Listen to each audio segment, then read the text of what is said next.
Осудениот на 2 години затворска казна екс-премиерот Никола Груевски, откако тринава се пријави во кривичниот суд, попладнето дојде на економскиот факултет да го брани својот докторат. Се појави во присуство на своите 2 ќерки и мајката, без сопругата.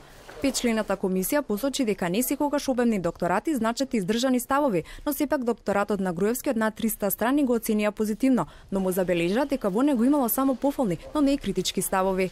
Груевски, бранејќи го докторатот, всушност најголемото време го потроши да зборува за мерките и политиките во времето на неговото 10-годишно владење. Откако комисијата едногласно ја прифати неговата дизертација и го прогласи за доктор на економски науки, тој потоа пред новинарите се правдаше дека докторатот не е платен со државни пари. Ќе ви одговорам кратко, не е вистина. Не постои такво нешто.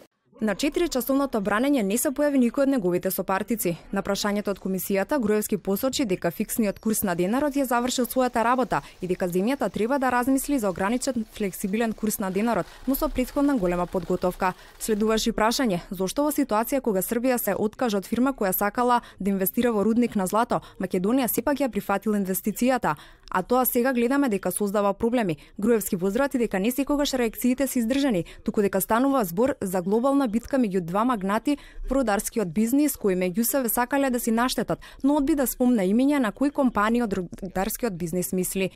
До комисијата стигне прашање по писмен пат од Александар Костадиновски. Комисијата посочи дека не морала, но сепак одлучила да го постави, а на Груевски му рече доколку сака може да го одговори. Прашањето од Костадиновски гласеше во колкав износ е испран капиталот во Македонија од 2013 до 2016 година. Ова беше најкусиот одговор што Груевски го даде, посочувајќи дека во изминатите 10 години неговата влада носела закони во правец на запирање на перењето на пари. Дополнително Груевски одби да одговара на новинарски прашања за тоа дали чувствува одговорност за тоа што неговите најблиски сопартици се изведени пред лицето на правдата, дел се соочуваат, а дел добија и затворски казни за злоупотреба на државни пари.